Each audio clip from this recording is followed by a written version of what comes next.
This episode of Creepy is presented by patrons Sean Hammock, Jess Knights, Kyle Rivera, Mary Collins, Amanda Beecham, Kyle Bernardi, Genford Brewington, and Brian Witt.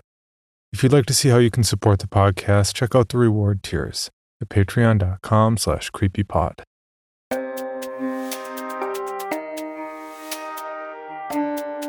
This is Creepy, a podcast dedicated to sharing the most famous, chilling, and disturbing creepypastas and urban legends in the world.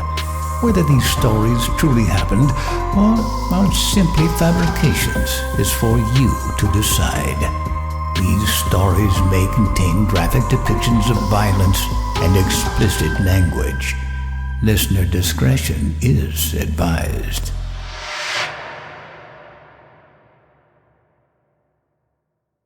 Creepy presents 17. Written by Dave Taylor.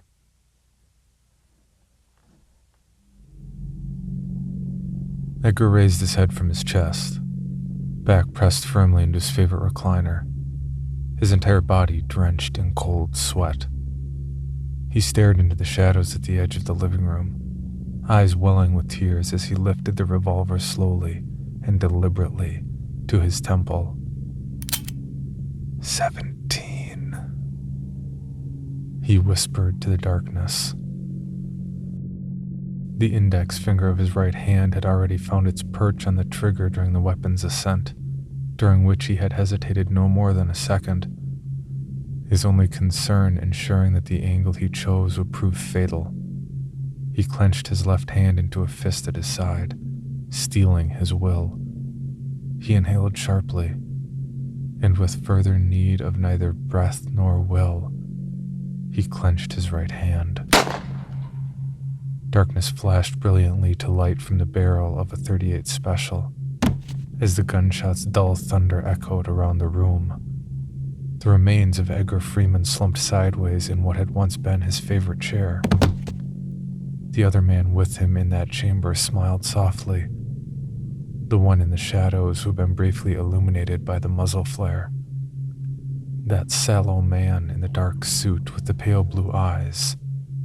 He smiled as everything turned gray. Edgar flailed his way to a sitting position, ripping the covers off the bed as he always did when waking from that goddamn nightmare. After the fourth night in a row with the same dream he'd taken to sleeping with his bedside lamp turned on. After the sixth night in a row, his frenzy upon waking had sent it crashing to the floor, bulb broken and shade cracked by the impact. Tonight had been the 8th night, and he had recited every vulgarity he could recall into the inky darkness of his bedroom. He swore that today he'd find the time to go purchase a box of light bulbs. Involuntarily recalling the stranger and the dream's inappropriately sweet smile, he reminded himself to ask the clerk for their highest wattage. After a warm shower and a few minutes collecting his thoughts on the side of the bed, Edgar set about his day. Nearly tasteless scrambled eggs and coffee, which would have been merciful if it had been tasteless, comprised his breakfast, and his thoughts turned to how absurdly better Haley's morning meal would have been. Whatever other problems they had, Haley's cooking had been beyond reproach. He would regularly wake to the mouth-watering aroma of a nutritious breakfast which she had prepared for him, usually egg whites on a wheat English muffin with a tall glass of orange juice. At least, before the morning sickness had started and kept her occupied in her prayers to the porcelain goddess for her first waking hour of every day. All this, he reminded himself briefly, was in the past now. As the vice president of marketing for the second largest athletic apparel company in the country, and, as he thought of himself, a reasonably attractive man, Edgar was more than used to the occasional flirting, both casual and aggressive, from young female interns and employees within his department.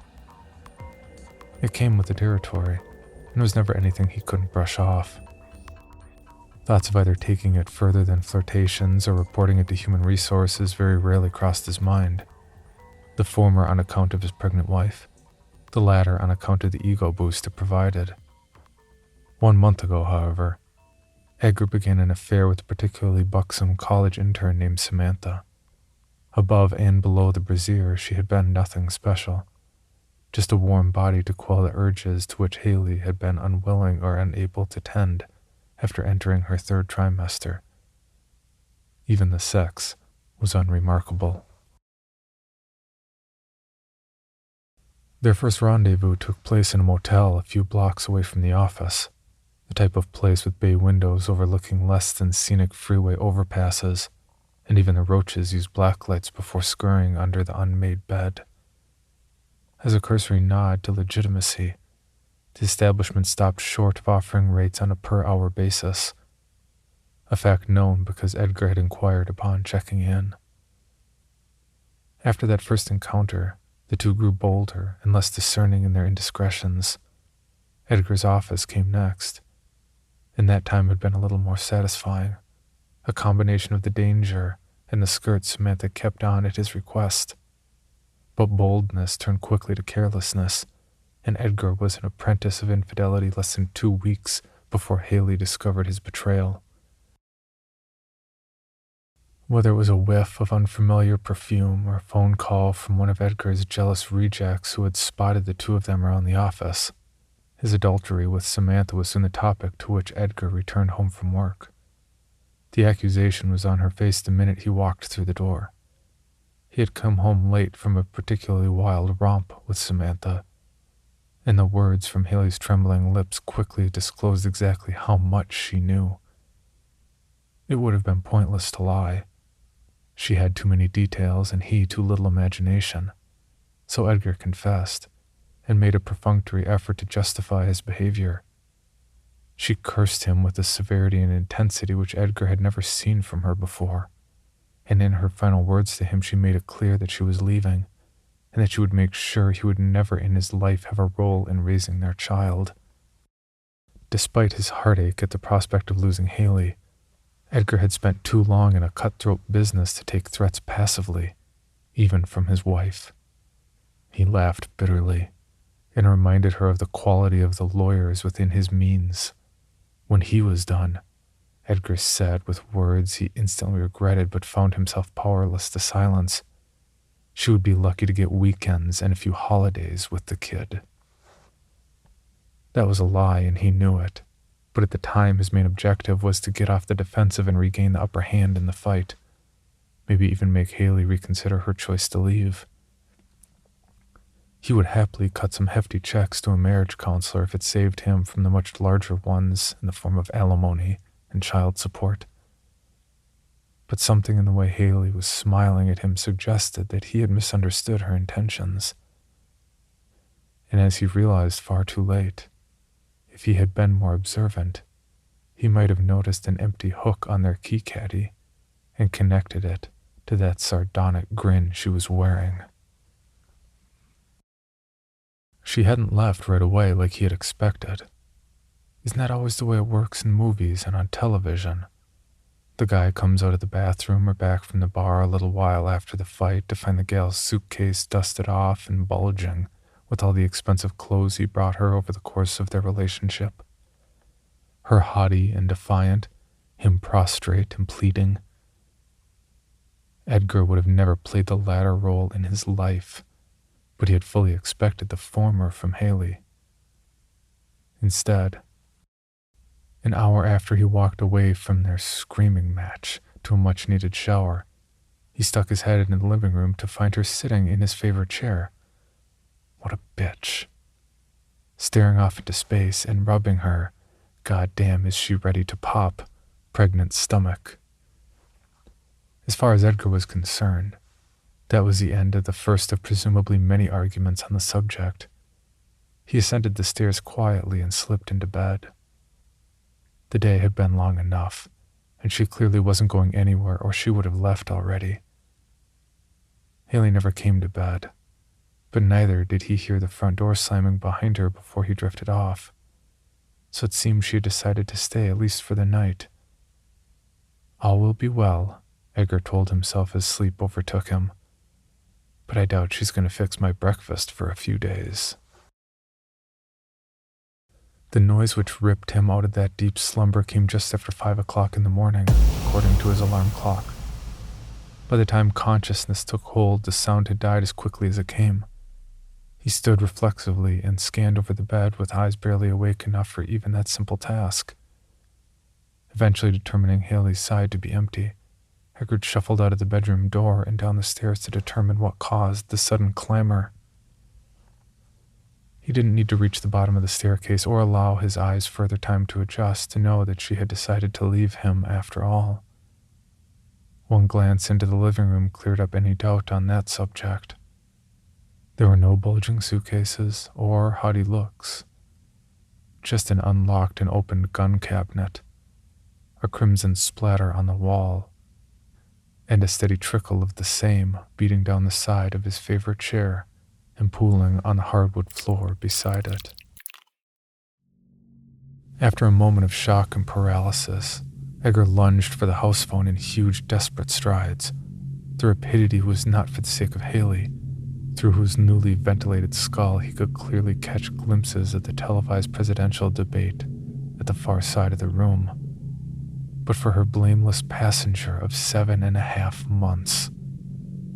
He gave all the pertinent information to the infuriatingly indifferent emergency control room operator and waited in the hallway with the front door flung open wide.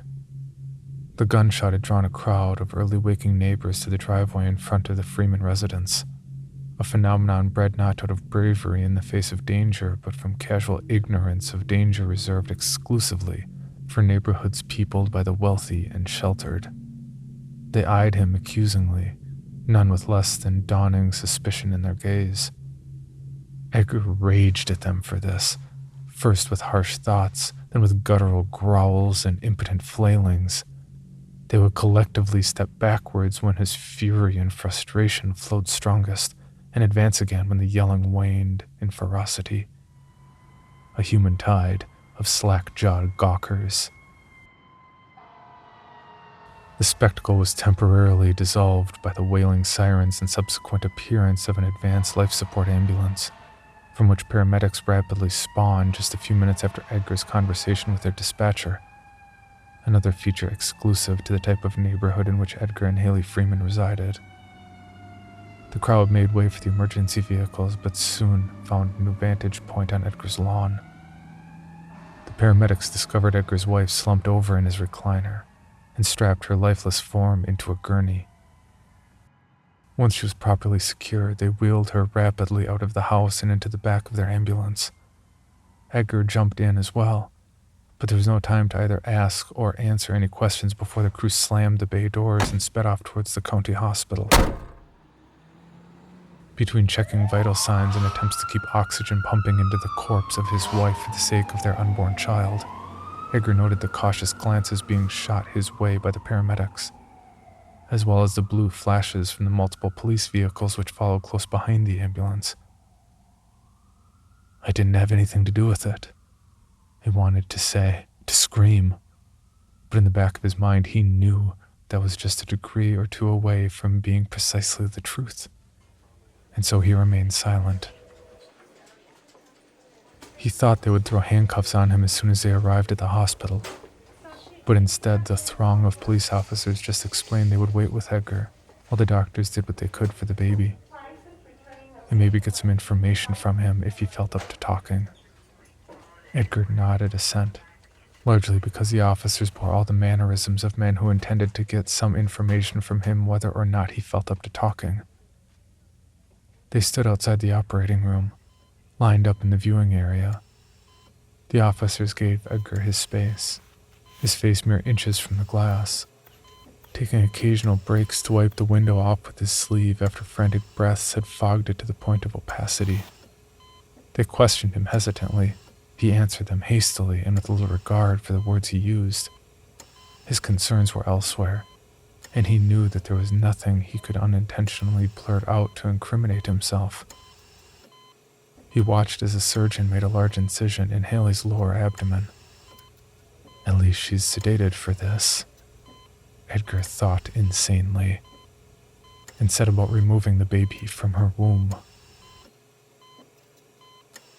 Within a few minutes, everyone in the viewing area knew everything they needed to know. The officers knew that Haley had apparently died by her own hand. The autopsy would either confirm or deny this, that she had likely done it as a result of her husband's infidelity, and that Edgar had seen little or no warning signs leading up to the suicide. Edgar, meanwhile, knew that the baby was alive but fading fast, that the baby was a boy. They wanted the gender to be a surprise, one of the few things on which he and Haley never disagreed, and that the baby was being placed in an incubator as a last-ditch effort to save its life. Edgar stood outside the room, the police now keeping an even more respectful distance as he watched his infant son die. There was little commotion about it, and little the doctors could do to prevent it. The child's eyes opened once in the entire time, and the next thing Edgar knew, they were pronouncing the time of death at 5:46 a.m. They just got him out of Haley at 5:29, Edgar thought frantically. My kid, my son, was alive less than half an hour. I didn't even have time to name him. A girl and Haley names him, a boy and I name him. That was a promise we made since we couldn't even fucking agree on names. Edgar slammed his fist into the wall and distantly felt his knuckles grinding. As he fell to his knees, his hand hurt far less than the scalding hot tears welling behind his eyes. That was 2 weeks ago. Today, Edgar ate nearly tasteless scrambled eggs and drank coffee that would have been merciful if it were tasteless. 8 nights now he lived with the nightmare of killing himself, destroying any semblance of sleep. 8 nights now he lived with the man in the shadows of that nightmare smiling at his decision to do so. Light bulbs, a huge box of them, highest wattage the hardware store sells. Today after work, Edgar again reminded himself of the errand as he threw on his jacket and walked out the door. Work went much the same as always, only with the added distraction and morbid water cooler fodder provided by his wife's suicide. It was annoying more than anything. Edgar first became consciously aware of a man's form standing just outside the threshold of his office's open doorway when he glanced at the clock to determine exactly how far into the night he had been lost in paperwork. He had come to work at dawn and knew it was now certainly dusk at a minimum. The day had been typical office fare for the return of a bereaved coworker. Mindless platitudes and weightless sympathy. Empty words from the empty hearts of people paid just enough to pretend to care, but not enough to do so convincingly. There was no telling exactly how long the man had been silently standing in the darkness of the hallway, but Edgar recollected the first vague feelings of being watched a few minutes prior. Everyone but the night shift security guard had left hours ago, giving him a welcome respite in which to concentrate and catch up on missed work. Or so he had thought, until this new interruption. Hello? Edgar hesitantly greeted the interloper, fearing the inevitable next in a long line of ham-handed jabs at emotional consolement. Evening, sir.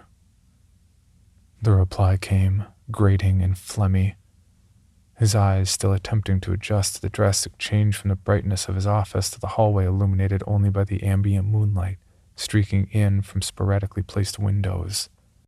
Edgar judged by the unfamiliar voice that this was either a stranger, a vendor perhaps, or a colleague with particularly nasty cold that he'd better not be spreading around.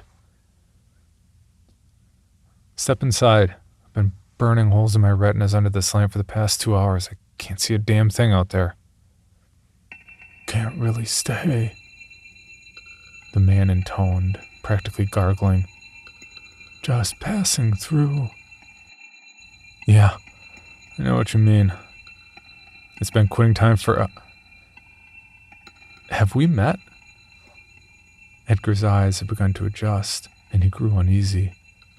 The stranger was still dim and blurry, but clearly wearing a dark suit of indeterminable quality. Another minute, and it would be clear if this was some sort of tight-assed internal auditor from the 14th floor, or another detective sniffing around after Haley's death. Whoever it was, the suit betrayed him for a stranger.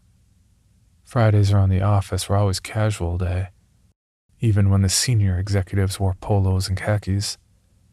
The man was showing no signs of leaving, so Edgar made his eyes next mission determining whether or not he had one of those idiotic access badge lanyards they all had to wear around the building. "I'm new. I'm a messenger. I'm here to deliver a package." Edgar cocked his head, dubious. A courier in a three-piece suit? Pull the other one. No badge either. Edgar did not reply, hoping the process server, Jehovah's Witness, stranger would state their business and move along. "You work such long hours. Don't you miss your family, sir?" A knot materialized in Edgar's throat. He sat bolt upright in his chair. After the initial shock wore off, Edgar softened his posture, quickly convincing himself of the question's innocuous nature. A labor union representative, of course. He slipped in here to try and play on some suit's delicate sensibilities, blather about unpaid overtime and kids tucking themselves into bed. Just trying to get us to abolish our non-unionizing clause with factory workers. I receive fair compensation for the work that I do, and so does everyone in our employ. So no, I'm fine, really. Thanks. That should get the point across, he thought with a certain grim satisfaction. "Oh, I'm sorry to hear that. Well..." The stranger turned slightly as if to leave, paused, and leaned his head inside the office for the first time. "They certainly miss you."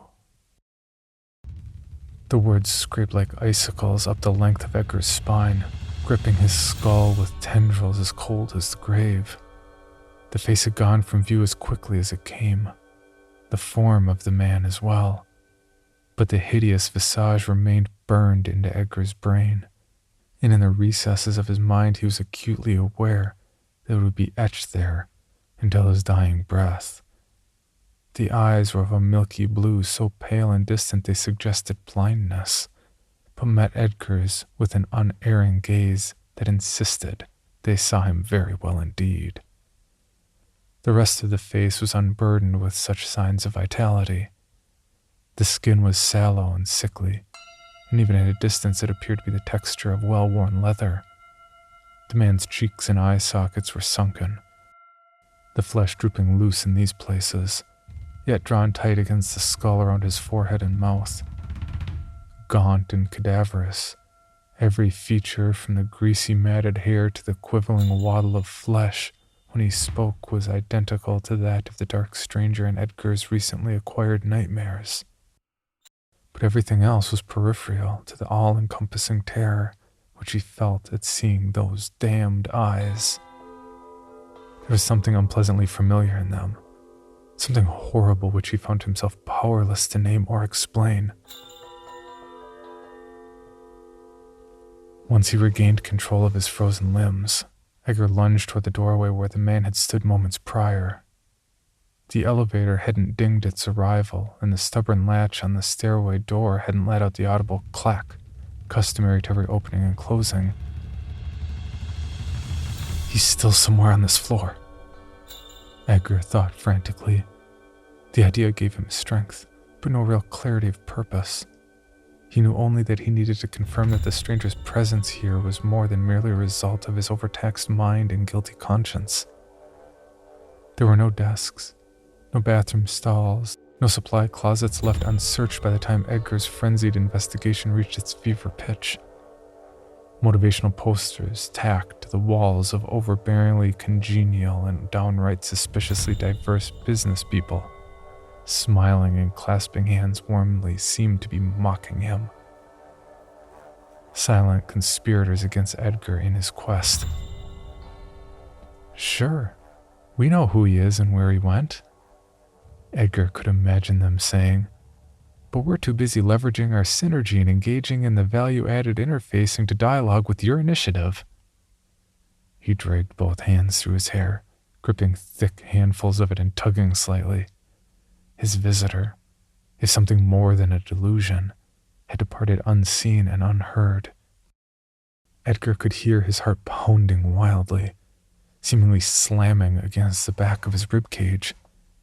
He stopped only to grab his briefcase before sprinting down the stairs to escape the increasingly oppressive emptiness of the office. The executive parking deck was windowless, and thus even darker than the building from which he had just departed. It was barren except for him and his Lexus, and likely had been since the security guard made their most recent tour through it hours ago, the guard having shut off all but the emergency lights on the way out. Despite that small assurance, Edgar found himself casting furtive glances over both shoulders and quickening his pace each time they revealed the total lack of reason to do so. He had never been a superstitious man. Any fear of monsters had been laid to rest long ago by the waking horrors which walk amongst men brazenly in the daylight. Student loan debt, insurance premiums, layoffs, mortgage payments, life. Edgar had learned decades ago, sports fangs and claws that make laughing stocks of those belonging to the vampires and werewolves man invented to cope with it. And yet, he scolded himself while fumbling nervously for his keys. All it takes is a little nudge from the imagination to awaken that primordial terror, to populate the uninhabited darkness with things which have no right to exist. He was 5 feet from his car and had just unlocked it with the electronic remote attached to his keys when he heard the scream. It was high-pitched, womanly, terrified, and resonated from the office area directly behind him. Did Haley scream that way right before she pulled the trigger? Edgar thought wildly. He stopped in his tracks, turned sharply, and saw nothing. Then, as if in response to his silent inquiry, the gunshot came. Edgar snatched the cell phone from his pocket, frantically calling 911 for the second time in as many weeks. He flipped the phone open to his ear, but the operator requesting the nature of his emergency sounded 1,000 miles away. The clacking, dragging footsteps coming down the corridor from the sound of the shot and towards the executive parking garage, however, sounded very close indeed.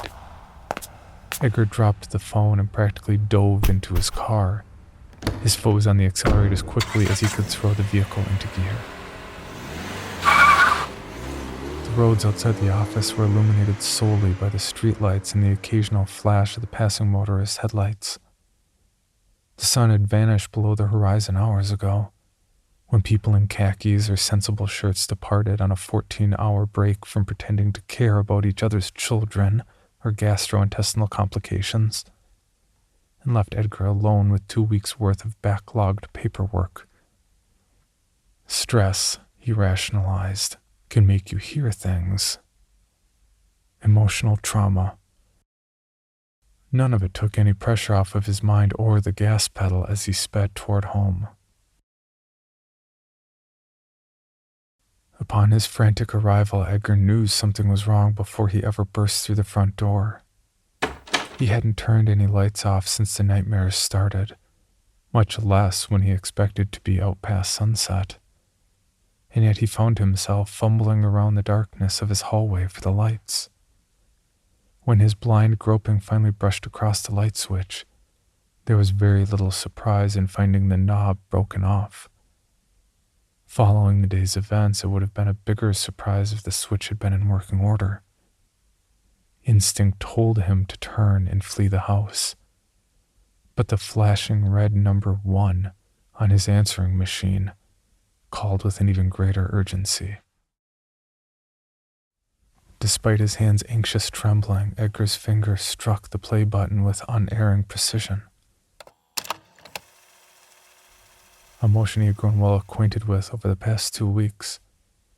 people he hadn't spoken to or thought about since practically before meeting Haley had seemingly not forgotten him, and had spent the interval between his wife's death and now calling to offer their condolences.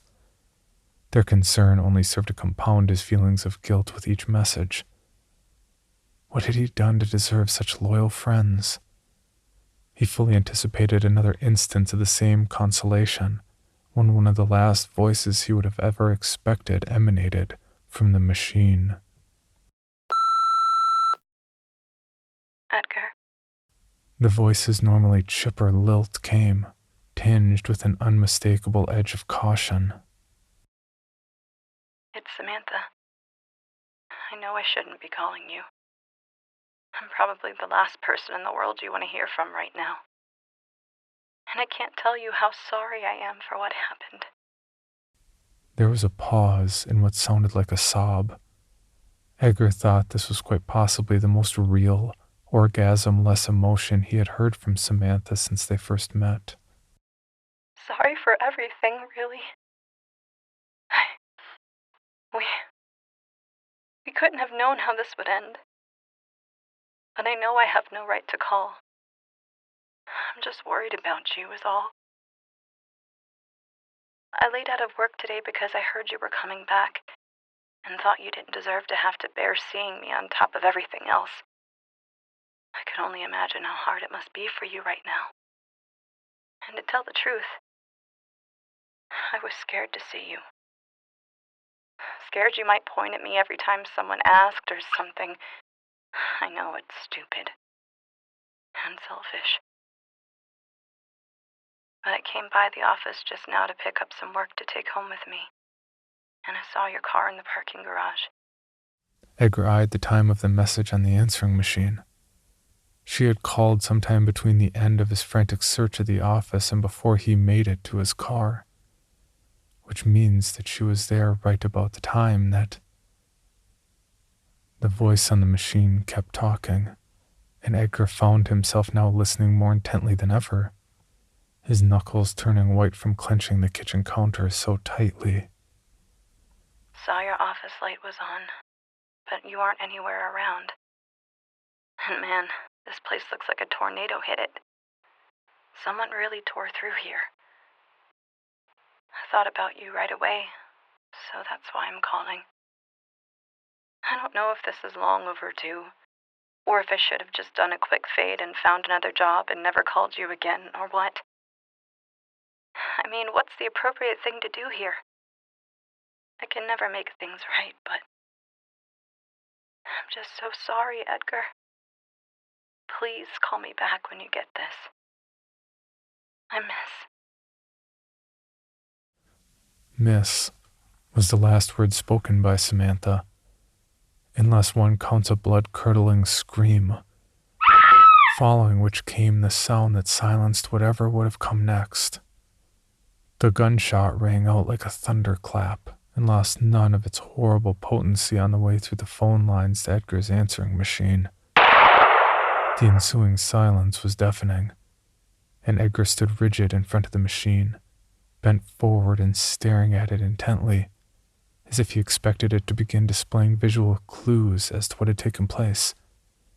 He got audio instead. Miss you. Yes. You are very missed indeed. The male voice, undeniably the same as earlier that day, gargled as it chuckled into the receiver. The machine beeped, and a solid red 0 informed him that he now had no unheard messages. But to Edgar, the 0 represented far more than that. It seemed almost an answer to not just how many messages he had, but to every question that mattered. What, why, who, how? What's left? What matters? What will tomorrow bring?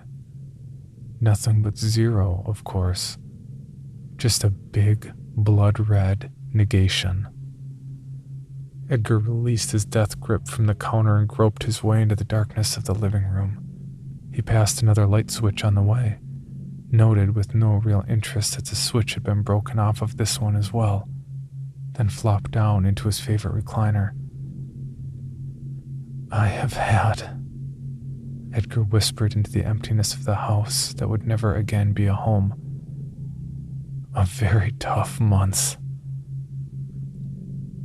The answer to his presumably recipientless statement came in the form of a chuckle from the dark corner of the chamber.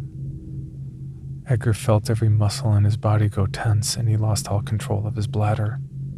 He could not possibly have cared less about the latter. He merely stared into the darkness and waited for whatever must come next as the warmth spread across the front of his pants.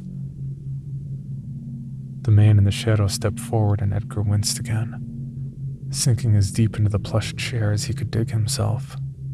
The stranger, simply put, had gone from looking like his flesh was preparing to free itself from its earthly prison to actually having accomplished the task.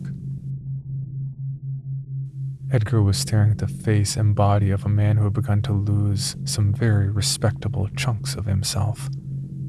Like butter melting in a warm room, some of it actually sloughed off as he made a methodical exit from the darkness. I know you're wondering why I'm here, and why the past few weeks have seen your life seemingly spiral out of control.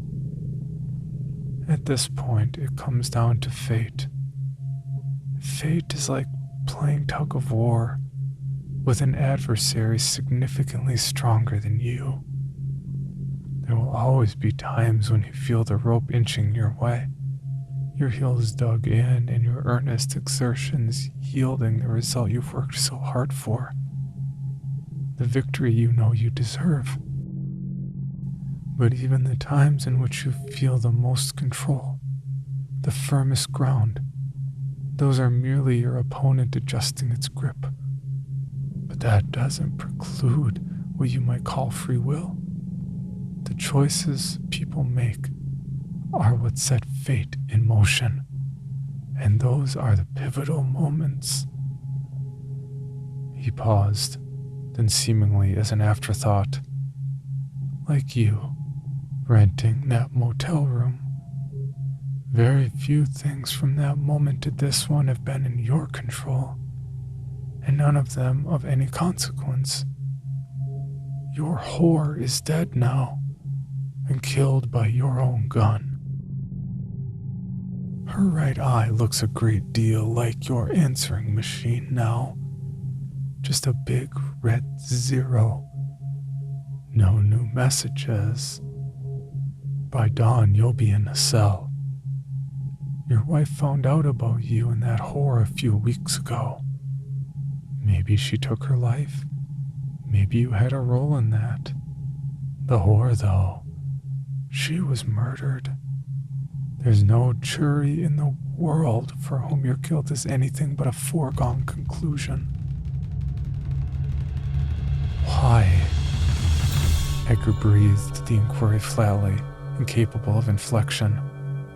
He had never felt so tired, so completely drained and hollow in his entire life. With each word the pale stranger spoke, a deep burning emanated from every muscle in Edgar's body, and yet the frantic scurrying of his mind remained as strong as ever, desperate to place those eyes he felt he knew so well. Why what? Why did you stray from the wife who once loved you? I couldn't help you there.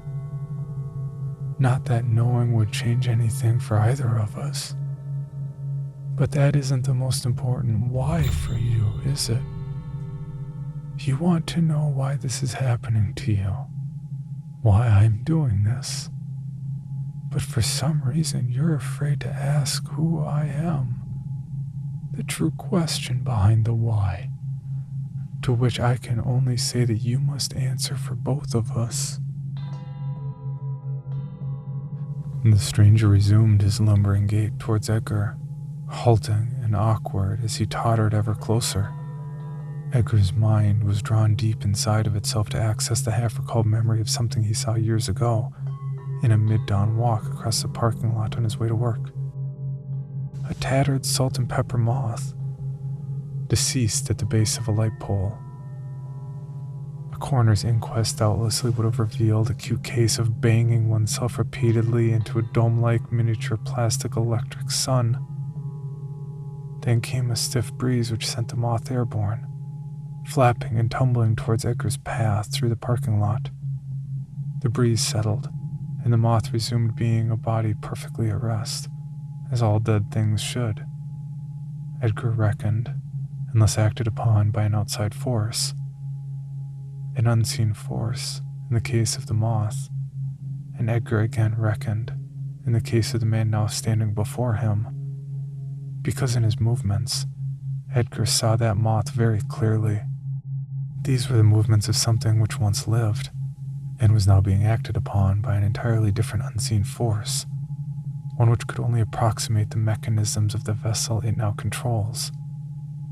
The wind had been the name of that force driving the moth back into a perversion of life, but to name the force which could do the same for a man? After a moment of silence, which seemed to stretch for hours, Edgar met the stranger's pale blue eyes with the last shred of courage he had. Death? Then a little more confidently, your death. The stranger laughed uproariously, his gaunt frame convulsing with the rhythm of his dry, wheezing cackles.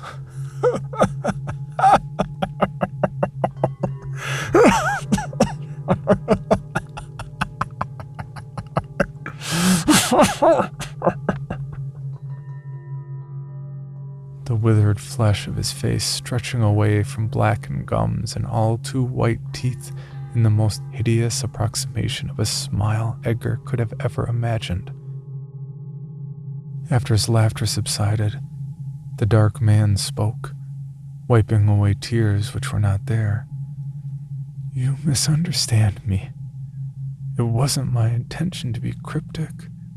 I was merely requesting that you provide me with a name. This body, I'm approximating. It's the body I might have had I lived to grow into it. But the eyes, they're the windows to the soul, so they say, and I had hoped that you would remember mine. I forgive you, though. You saw me only briefly and under duress, but you were supposed to name me. Dying without a name was the worst part. Comprehension more horrible than the bewilderment had ever been began to spawn in Edgar, as an icy, all-encompassing chill washed over him. The man clapped him gently on the shoulder and leaned in close, placing 4 pounds of cold steel into Edgar's open palm. I told you I was a messenger, and now my task is done. Mom asked me to give you that. She says to hurry. She promises not to be too hard on you if you come home quickly. Edgar quivered helplessly. His eyes had begun to water and burn, searching for any sign of consolation in those of his son. He parted his lips as if to speak, but he could not find the words. His silent pleased response came in presumably the most compassionate tone manageable by his visitor. It's not terrible there. It's just... The corpse thing's head cocked to the side, a very boyishly quixotic look in those pale blue eyes. Gray. It's gray there. Time moves much slower, if at all. They show you things. They showed me all I would have known in life, which your actions denied me. Venom in that decaying voice now, and Edgar knew that pulling the trigger himself would be the only mercy granted today. The visitor turned, staggering clumsily into the dark towards the edge of the room, as Edgar sat and examined the loaded revolver. His would-be progeny had almost completely exited from sight, and spoke without a discernible emotion. One more thing. After they cut me out, how long did I last in that incubator? She doesn't know, but I thought you might. I tried my best to hang on, but it couldn't have been long. 15 minutes? 20?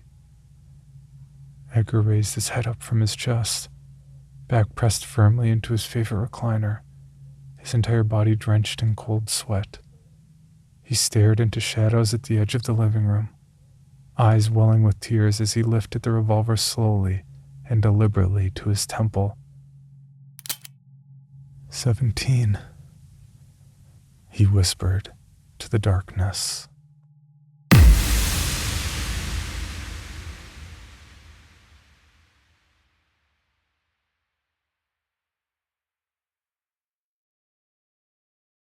For more information, including pictures and videos of the stories told on this podcast, or to suggest stories for future episodes, please visit us at CreepyPod on Twitter, Instagram, and Facebook, or email us at creepypod@gmail.com.